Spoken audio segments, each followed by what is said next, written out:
It's the SWP Disciple checking in. So, of course, the news of the day, it seems to like top itself every day under this administration, but in a bad way seemingly. And I try to be balanced about things and give credit where credit is due. We're not yet at the point of kind of like putting the administrations together, like 45 and 47. But I'm trying to think, what is the good that's come of the combined 5 years of Trump? I don't know. I guess lowering the tax on payrolls, I guess. But that was fairly generic. I think anyone could have done it. Though, in fairness, a Democrat probably wouldn't have. But I think in general, maybe that was good for employers in theory, right? So a lot of this is squishy. Like, where is the equilibrium point where you lift taxes on employers and millionaires, billionaires, and they trickle it down to the regular folk. Now we can zoom out back to Reagan and say that trickle down economics doesn't work, which it hasn't. But in some targeted ways, I'm sure it has. I'm just driving and talking right now, so I'm not looking at any specific numbers. This is, though I did major in economics and in law school, as it were, right? So it's kind of up my alley. But again, I don't have the stats right in front of me, so I'll just kind of go by seat of the pants. I think in general we can say that trickle down economics has been a failure. Man, it wasn't even a week really for the Venezuela, essentially kidnapping Maduro and his wife and trying to initiate a regime change. We'll see how that goes. But it hasn't even been a week, and then we have the shooting by ICE, and there's also another shooting in Portland, though that may have been Venezuelan, did they say, or some kind of Central American, maybe gang members, but I don't know the circumstances, right? Because not every, even if it's the quote unquote right person or wrong person, depending on how you want to look at it, it could still be a poor shot, right? But what we can say with Renew Nicole Good, I don't want to butcher her name, but I'm not looking at it right now. I know it's Renew Good, at least. I think the middle name is Nicole. Had just moved to Minneapolis from Kansas City, which is supposed to be a far more rough and tumble type city. Can you imagine? Mother of three, though she was no longer with the father, and of course they kind of cut that out. You had to do your own research.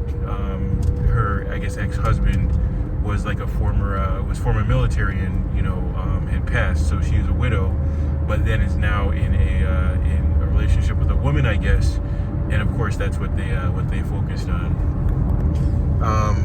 Pretty despicable.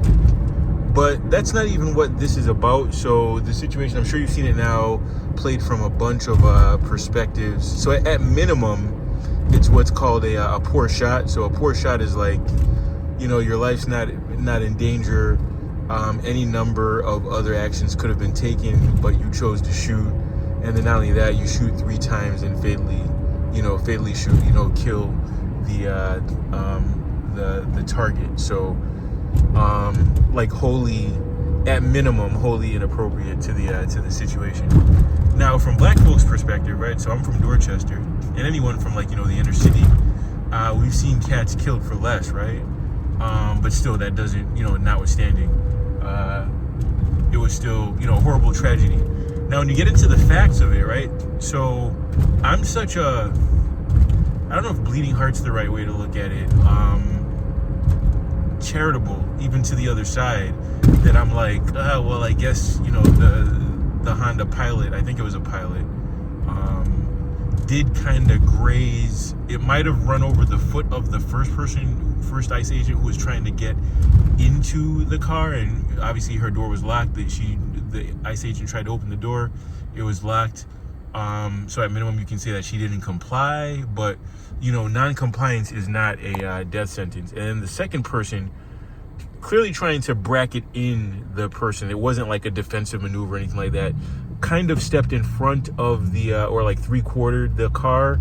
It wasn't directly in front, and you can see that the lady was trying to get around. You can see where the wheels were pointed, and it was like away, trying to get away.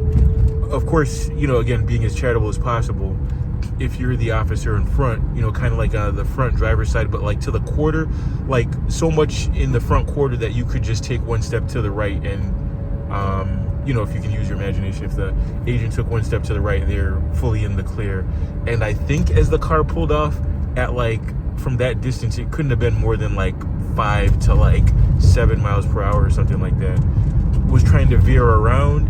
And then even as the ICE agent shot, I think to get like a clean enough shot, he did step a little to the right to get like, almost as if like, you're measuring someone up for a punch, but they're too close to you, so you kind of back up and away, so that way like your hits, hit the target at the right distance and velocity or whatever. It was like kind of like one of those deals. Clearly she had no weapon, right? Of course, what they're alleging is that the vehicle was the weapon and they're trying to run him over and blah, blah, blah.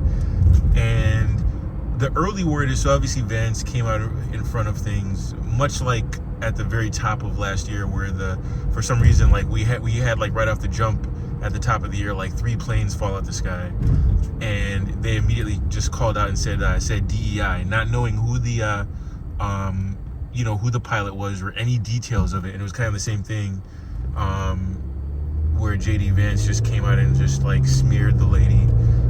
Allegedly, I don't know. Maybe there is some humanity left there. Trump initially said, she was a bad actor, blah, blah, blah, like, the standard line. But then after seeing the video, he was like, it was a terrible tragedy. I don't know what that means, or if that's just his... I've never seen a president who just really inflames situations, and like his rhetoric is just like all gas, no brakes. And hardly anyone, obviously there's people from the left, but it should be like a universal, like, let's turn down the temperature. The Democrats do that all the time, like the elected officials. I'm not talking about talking heads. Even the talking heads do. There's a few edgelords like like Destiny. Was it Stephen Bunnell? We've been calling him Destiny for so long that I barely know his regular name. I've been following him forever, but I think it's Stephen Bunnell. He'll say certain things like, yeah, let's turn it up, but he'll say it after couching his words. He's like, if they're not going to, then I'm not going to. Basically, is kind of like what is how he frames it, which is fair enough. But in general, it must be difficult trying to govern the country where one side is operating by like one set of rules, and they're trying to like, adhere to a certain level of decorum. All the emergency, like the emergency powers that President Trump is tapping into. Again, and that's kind of getting to the crux of this video, is like narrative, right? So you can basically what he's doing, right? So I actually have a pretty close friend of mine, and I'm looking at him kind of sideways, like, so his pops is an attorney, kind of like part of the inspiration why I went to law school, after he'd been kind of like needling me for years to go to law school. All right, what are you doing? And so his father is very like liberal in that sense, though very like, God-fearing and all that, whatever, but he's liberal. And his son, who's I'm very close to, I've known since he was like 12, 13 years old, which is to say, I was, 18. He's like, yeah, this is really opening my eyes. And I'm like, wait, are you like impressed by these strongman tactics? And then whenever you try to like broach the topic or get into a conversation, he'll just kind of shut down, which is a lot of what you get. I don't want to like just categorize him as the right, but I'm like, I guess some people, the way they look at things is might makes right, and they're just really, it is like, unfortunately, I don't know if endemic's the right word, or like a characteristic of like just humanity, right? So whenever there's an emergency or perceived emergency, which I'm not even sure what it is, but of course, if you have one side with a bullhorn saying that like, crime is rampant, we're having an invasion from the southern border, like using very like incredible rhetoric, yeah, there's going to be some people, even those who are kind of like politically like apathetic in a lot of ways, they're going to start to turn their ear to it, and they're going to like believe it. And throughout history, whenever there's been like, and this is like autocrat, authoritarian 101, is whether there's a real or imagined emergency, you just turn it up all the way up, so as to set the stage where people are willing to like relinquish power to you, and that you can operate as an authoritarian. And I'm sure you're like, well, this is America, and a president can't just do whatever, and you're exaggerating. I'm like, no, it's actually in the Constitution. Once you can declare that there's like an emergency, there are emergency powers. I mean, you can look at like World War I, World War II, and Congress obviously declares war. They vote on these things, but there's a majority Republican Congress. So there's also this other kind of like unspoken thing, but it's real, is if they don't push back, that's the executive, the president, can interpret that as a nod of, they're complicit, that it's like a nod of approval. And of course, the Democrats are in a minority, so they can't really do anything about it. The only thing they can do is, we can sweep them out in the second half of his term, in midterms in November. And, then he can't do any of this, because then, the tables will be turned in the lower chamber and, let's just say Congress, but in the lower chamber and Senate. And then he can't really do any of this other than via executive order. And executive order obviously is much lower intensity, and it also can just immediately be overturned by the next administration. But we're essentially 3 years away from the end, and essentially 11 months from that point. And one thing about just the conservative standpoint in general, the conservative ethic or whatever, it's incredibly recalcitrant, right? So it almost doesn't matter what they do. I feel like, so we've been polled many times in the United States, 340 million people. When the questions are framed the right way, people are mostly we're more, when I say most, I mean 51% or better. It's actually probably more 60-40 or so. People are more, on a wide range of topics, are more liberal than they are conservative.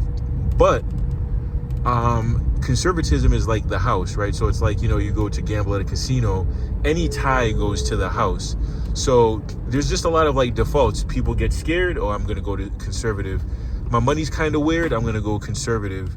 I feel like there's an enemy from outside, I'm going to go conservative. I feel like there's an enemy from within, even if it is a conservative enemy, I'm going to go conservative. So there's a lot of things where it just defaults in the face of of contradicting evidence. It must be, I'm not a politician, but I follow it pretty closely.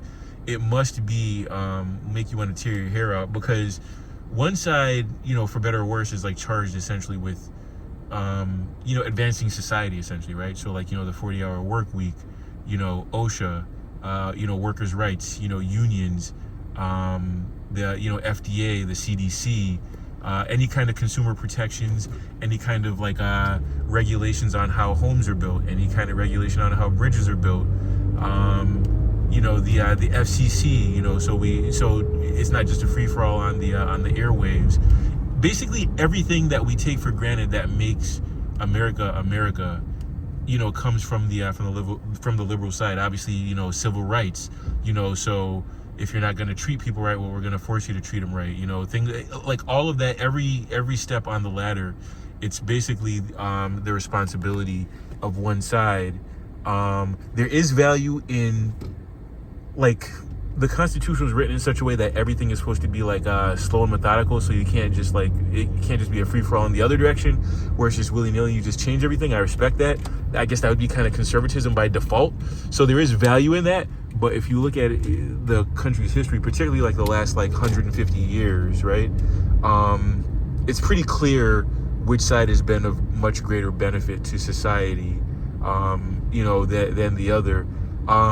Other than some crazy things the irony is that Democrats spend less than Republicans, though I do believe if it were just Democrats, in some, I wouldn't say perfect world, that would be very imperfect, but if it were, say, an alternate world and it were just Democrats ruling, I do believe that they would spend more. But as things have been for the past, say, 40 years, Democrats spend considerably less than Republicans. And all the times in the last 40 years that the deficit and debt have been reduced have come from Democrats, which is incredibly ironic because Democrats are, painted as tax and spend.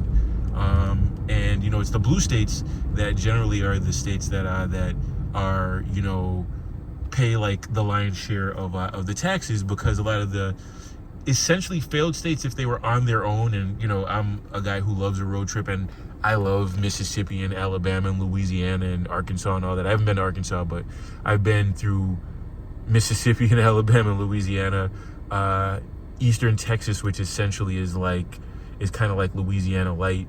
All the way straight through the bayou over to the panhandle of Florida, and all through and spent time there and everything. I've been to 28 states. It's my dream to go to all 50, though I hate to fly.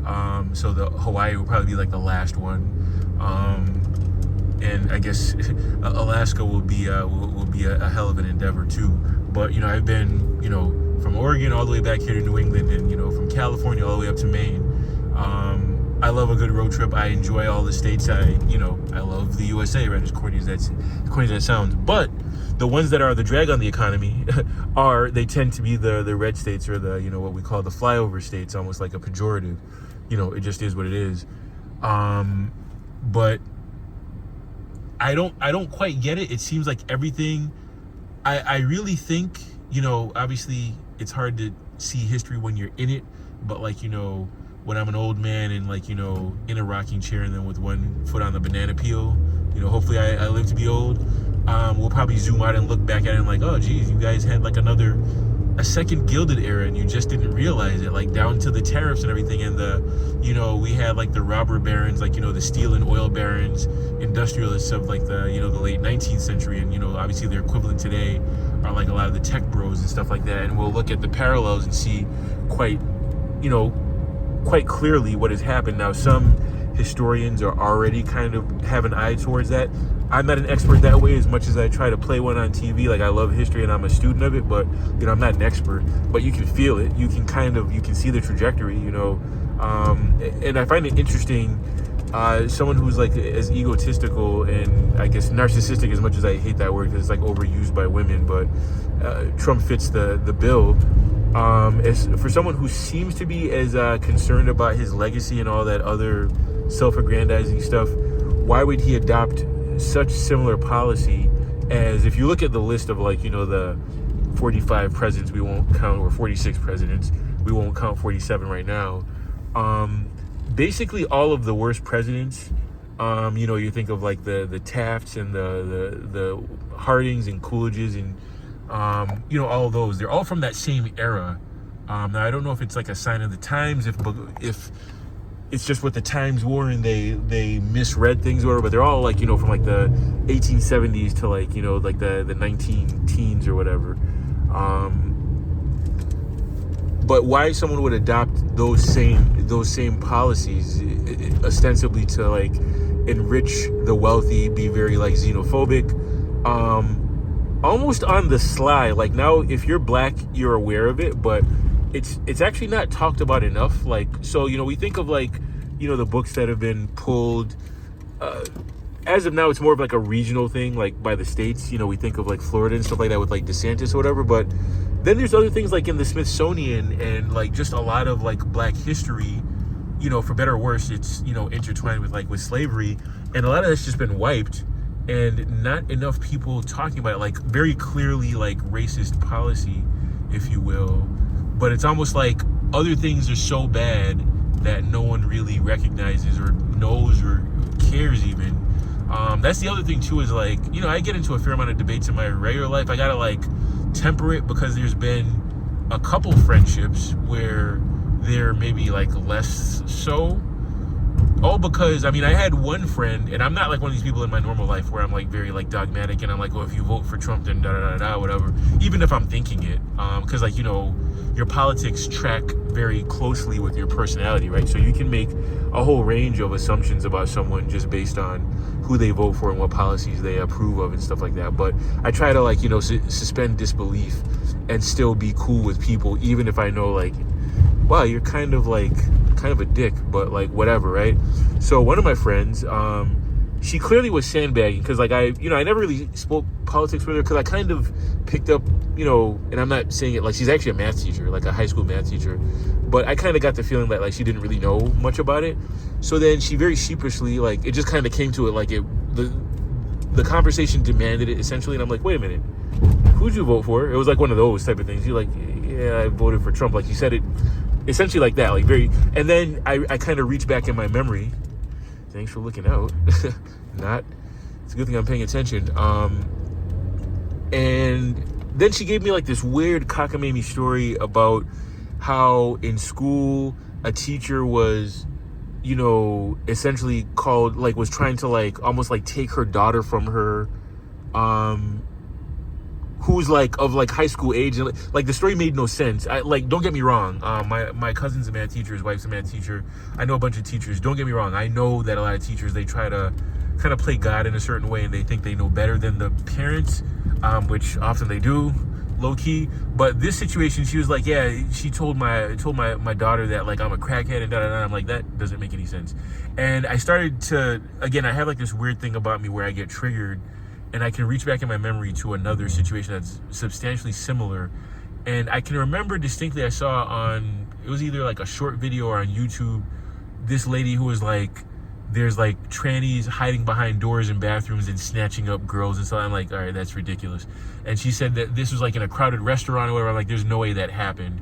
And people just let their imaginations run wild, and it's like, it's vaguely plausible, so therefore it can be it's possible, so therefore it's likely. And I'm like, that's nonsense. It was kind of like one of those situations. And I pushed on it. It turned into a bit of like an argument, and I gave her like a little bit of a homework assignment. I kind of backed out because I was like, all right, so, and of course it got to certain points. I'm like, all right, so try to substantiate this and push back against this. Let me see like what you know, not because I'm trying to quiz you, but I'm like, all right, so how can you feel so strongly about this and not know about it? And it turned out like she basically knew nothing, which is kind of par for the course. That's usually how those conversations go. And since then, we haven't really been the same. Like, we're fine. I mean, as you get older, obviously, I would love to be, like, retain all my friends, but as a guy who's lost a lot of friends, not even along those lines, most of the times, like, off of nothing.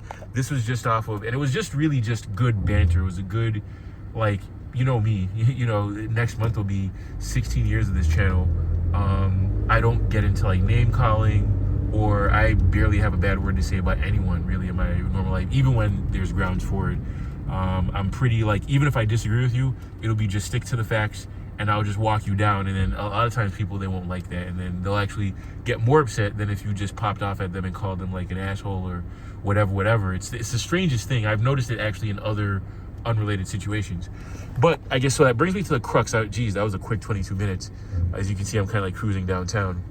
So as you probably know, maybe you don't know, like something like 1 out of every $4 in the world comes to the United States, right? So we have a very vast economy, right?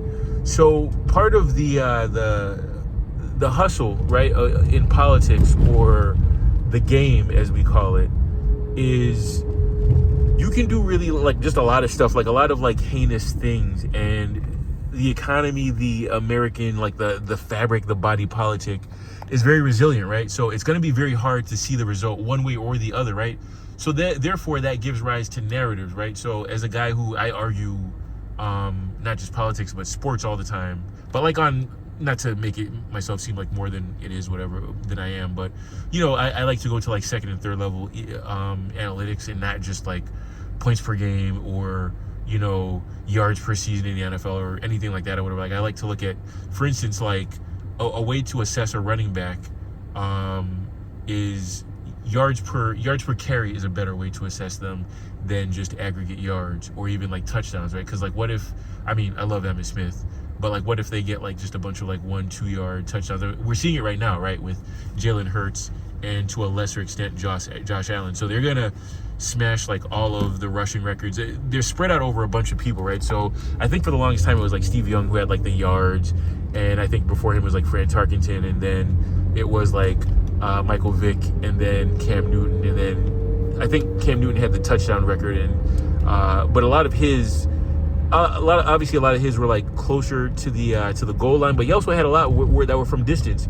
Whereas, like, Jalen Hurts, a lot of tush push, a lot of like, 1 yard, 2 yard runs, not quite the same as running in from like 5, 10, 15 yards out or whatever.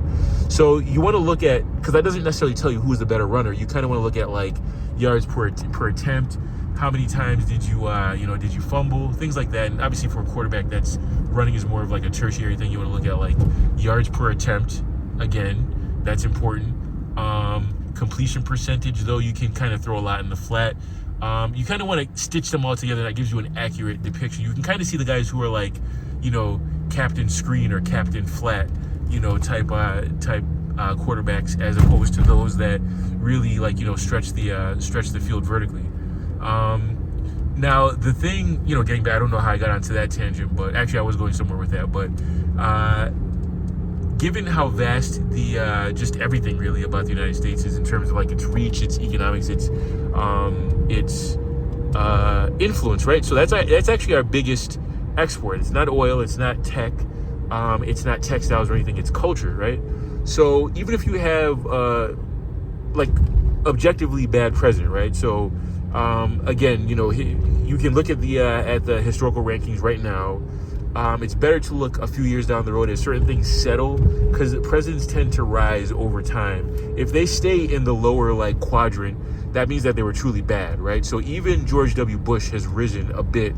He's still in the lower echelon, but even he has risen a bit, even with wars over false pretense, the Great Recession, No Child Left Behind, which ended up being a failure, things like that.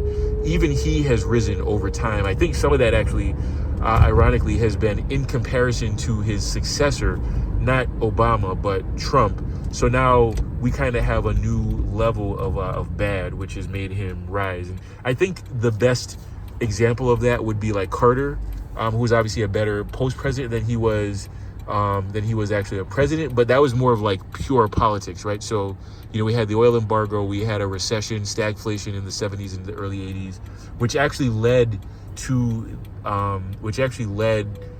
the Reagan era, right? So a lot of times a saying that I always say to my mom, because my mom's a very seat of the pants, emotional type of person, will make decisions that have far-reaching effects, but if it just satisfied what she wanted to do in the moment, she just does it. And then we'll give you a narrative later on about I made the best decision I could at the time, or I didn't see that, I'm like, no, you had me in your ear. I told you the opposite, and you just did what you want to do anyway. So a lot of times you don't know what's coming down the pike, right? So as much as, we want, who knows who's listening to me, what you really want. But I think in general, if you're listening to me, you probably are more on the left or whatever. As much as a lot of us want Trump out, who knows that JD Vance will be even worse, right? Was it Steve Miller is still pretty young. I don't think he'll ever, because he wouldn't have the charisma or the popularity. But you don't know that there may be someone else who's even more closely aligned with him that will listen to his advice, right? Because he's in Trump's cabinet, and we end up with something even worse and more authoritarian, right? Because this could actually be a soft launch, and if Americans are this whole strongman thing, it's not that bad, especially given that he has a head start, right? So there's, as bad as things have been, his popularity, even though it's at record lows, it still hovers between say 32 and 37, when by all rights it should be 18%, right? And we know where that 37% is coming from. It's from his voting bloc, that Christian nationalist, or very much super right-wing authoritarian, that they're just going to be there regardless, right? So he already has a head start in the sense of for Democrats, you do something wrong, we're going to evaluate it, and Democrats will cut their nose off to spite their face, right? There's a lot that will vote for the couch to try to make a point, even though the alternative is far worse than what you thought was the bad or whatever. You understand what I'm saying? Whereas Republicans don't do that. They're like, let's get our guy in, and then maybe he'll do what we want him to do, the right thing once he's in there. Obviously we kind of have a what is that? Looks like, I don't know what that is. For all I thought somebody was sleeping in a pot or whatever, but it looks like it's just a pile of stuff in a vacuum sealed bag or something. But anyway, in this case with Trump, he's kind of just doing whatever. Some people are holding their nose. Some people are well, this is what I voted for or whatever. And anyway, bringing it back to the young lady who was, I've already at the beginning, was it Renew Nicole? I'm missing the last name now, because I've been talking now for 29 minutes, but which I'm gonna wrap up. But again, we all have the video. We can even if you're as charitable as can be, you can see what was happening. She just wouldn't open the door and she was pulling away, and you can say that it was well, she didn't comply, so FAFO, F around and find out or whatever. But We've all seen guys who were like blown up buildings, mass shooters, whatever, and they brought them in alive. So, what's that saying go that women like, if he wanted to, he would. So it's like one of those things where my guess is, especially given how ICE is in these, these blue cities and no one really wants them there and they're just kind of there almost ceremonially, like they're not cleaning up anything, right? So if you're an immigrant, that's why they seem to be rounding up more people that are like citizens and like legal aliens than actual illegals. Because you know where they're coming from. You can just kind of hide underground or go to a different locale. They're only in town for a couple weeks, really more of like as a show of force and like ceremonially. And then you can, get back to like business as usual, whatever. So allegedly the lady was like protesting. Maybe she was like blocking, the same stuff that, maybe she was a Karen, maybe she wasn't, that these Karens do at protests, which we've seen since time immemorial, right? So they'll get in front of, police, or in this case, ICE agents or National Guard or whatever, and they're just like lay on the ground, won't allow them to proceed. And the truck or whatever it is, they won't run them over. They'll just kind of deal with them. That's the job. That is what the job is, right? So I don't buy that about like, she was like blocking a procession or whatever, and then they were trying to like get into her car. And clearly she was startled about something because she wouldn't open the door. And the way that she was like trying to like turn away, something shook her up or whatever, but clearly she wasn't like a threat. Like she didn't have a weapon, which is why they're trying so hard to call the the Honda Pilot the weapon or whatever.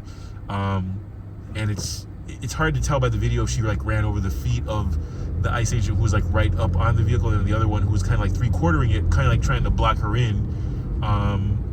Clearly she was like trying to turn away from them. At most she might have brushed the agent. It's kind of inconclusive from the video, but it doesn't appear that she was like trying to weaponize the vehicle or anything like that. Crappy situation. I feel for her. This is why protests are so dicey. But again, if you're anti-protest, and again, it was a peaceful protest. I didn't see anyone really being attacked. If anything, she was the one being accosted.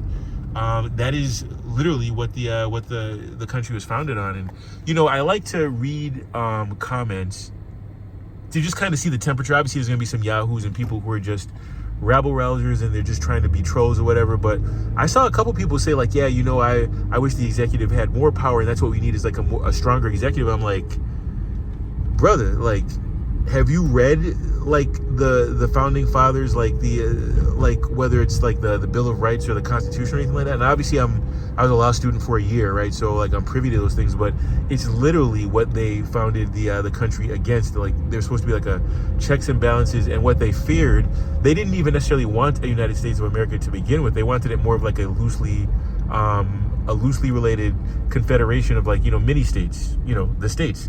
And then they collaborated on the big things, but then it became too weird because like every state had their own currency. There was no like federal like military. It was basically just like local I was thinking of lotion or something, like local like militaries. And it gets weird, like how do they, what's their code of conduct? How do you pay them? What are their benefits? How do they organize and handle the situation? So that's why there was like a Washington DC and a centralized government. And even initially it was pretty weak, and then over the years the executive has only become, well, the federal government in general, but in particular the executive has become more and more powerful. And again, there are dictatorial powers built into the Constitution for the president, but it's supposed to be for like World War II or 9/11, the towers are hit. So like now it's like, all right, so are we going to take some kind of like retaliatory action? Are we going to like basically make you strip like half naked to go through the airport? Things like that. That's where that came from. And that's, kind of more or less appropriate. You can say whether it was like overreach or whatever, but it's more or less appropriate. It's not for whatever this is. But the thing is right, so even among all this chaos, right, we still haven't even really felt the full thrust of inflation, which they're kind of hiding behind, like, where's all this great inflation, like the cost of living hoax, while at the same time fielding our interviews saying we're going to try to bring cost of living down. So I'm like, what is it? Is it an issue or is it not an issue? And like, initially, like quarter one last year, we were down, was like 0.5%, and of course everyone's like, aha. And then the market kind of rebounded, where we're like, it's still very soft growth, and then allegedly fourth quarter last year, or is the third quarter, we're up 4.3%. I'm not sure how, but I guess the numbers are the numbers. You can't believe them when they suit you, and then not believe them when they don't suit you. That's what the other side does, right? No coincidence that they suspended all the Bureau of Labor Statistics until they found the number that they wanted. But what we believe is happening is that essentially all the gains at the top are, obviously that's why averages don't really matter, right? So all the gains at the top, they're kind of disguising what's really happening, because your person in the middle and those at the bottom aren't necessarily getting all of that, all of those gains, if those numbers are even true, right? That's the other thing. How bad is that? We never used to have to question the numbers coming out of out of the government or the Bureau of Labor Statistics. Now you kind of have to wonder, and you can just arbitrarily, well, we're not going to have Q2, Q3 numbers. We'll just we'll wait until the numbers are favorable to us. So again, it kind of feels like a soft recession, but then the numbers are kind of saying something otherwise. But then we have inflation numbers that may be indicating certain things, and most economists are saying that the recession is actually happening, but what's happening is it's for 90% of the people, but then there's so much wealth and income at the top that it's disguising the overall number. So who even knows anymore, right? But I kind of started in sports, we get this on paper, right? So you have the people, and probably the two most delusional factions in all of sports are Kobe Bryant fans, who I love Kobe, R.I.P, and Allen Iverson, and I love AI too, but their followers are the most delusional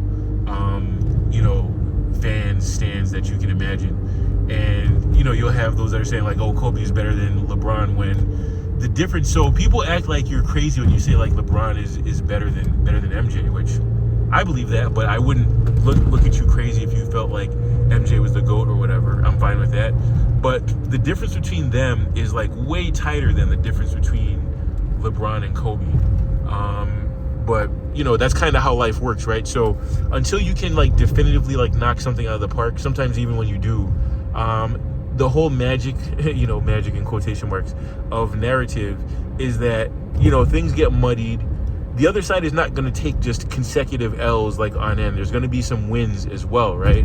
So for Kobe, I would say, and again, love Kobe, would be, he has 5 rings, but you get into the narrative of it. Well, he was the best player, arguably, in 2 of them, and actually, in the 2010, the analytics clearly show that that Pau Gasol was the best player on the Lakers. Which that series was a rock fight anyway, and then quite clearly his first 3 rings was Shaq was the guy. You can even say to a lesser extent with MJ that the '96 title, Dennis Rodman probably should have been the MVP, the Finals MVP. But there's the argument as well that the best player, unless another player definitively plays better, it should always be the best player on the team that wins, just because of the gravity and the attention that the best player gets. It frees things up for the other player, which is a fair enough argument. But yeah, that's how narratives work, right? So they work because they're at least cosmetically close enough, even if it's a lie or just untruth or whatever, it's close enough to in the realm of plausible that all you got to do is just it's just like court. Obviously the standard is different for a criminal. Has to be beyond a shadow of a reasonable doubt, beyond reasonable doubt, because of the stakes, right? Oftentimes you're talking about someone's life, whereas in a civil case it's just preponderance of evidence. So 51% or better, where it's more likely that it's one way than the other way, and then there's your cash award or whatever, your punitive damages. And that's kind of how, that's kind of what the presidency's become. That's why he's able to not really govern from the middle, and a lot of it, there still hasn't been, in 5 years of his presidency, not one, unless I'm forgetting something, not one piece of legislation that was negotiated by both sides and then signed into law, a bipartisan effort. That's why it's all just unilateral, just kind of pushing through by the bully pulpit, executive order or some kind of arcane edge of the universe type law that no one was really aware of, but technically it's illegal. Notice how one side it's like a moral argument, on the other side is, well, this is legal, it's within his rights, look at this. And of course the Constitution was intentionally written vague so that there is both a lot of power and then a lot of power in the other direction to claw back power from the executive. But anyway, I've rambled on long enough. 40 minutes. Wow, it's been a while since I've done one of these. Yeah, the Lord is faithful. Stay with me. God bless.